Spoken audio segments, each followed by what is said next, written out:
Qur'on o'qiganlar, yodlagan, o'qigan insonlarga qiyomat kunida Alloh qorilardan oldin, Qur'on o'qiguvchilardan oldin, xoh qizlar bo'lsin, xoh o'g'illar bo'lsin, bu yerda jins aloqasi yo'q.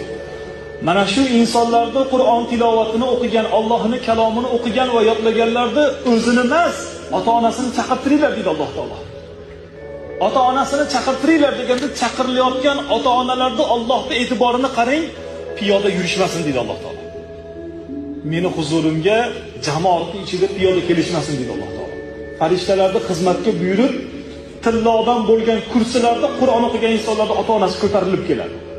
Siz bilan biz atrofdagilar o'tirganlar hayron qolib, yo bu payg'ambarlar kelyapti, yo yana bir qanaqadir toifa kelyapti, Allohning yaqin bandalari kelyapti deb xavotirga tushib qolgan paytimizda farishtalar aytadi: "Ey musulmonlar, o'rganinglar, Qur'on o'qiganlarda ota-onasini Alloh mana shu tillodan bo'lgan kursilarda olib keltiradi" deydi farishtalar. Va ularga qarang, shu ham yetmaganidek, mana shu tillodan bo'lgan kursini ko'tarib kelayotgan paytida quyosh va undan da yorqinroq bo'lgan tojlar kiydiriladi Qur'on o'qiganlarda ota-onasiga. Keyin qatorasiga jannatga kirib ketishadi. O'zlari, farzandlari va farzandlari shogird chiqargan insonlar. Mana eng kichkina mukofot azizlar. Kattasini haqida gapirmay qo'yar, kattasi haqida gapirsam, hamma Qur'on o'qishga o'tib ketib qoladi.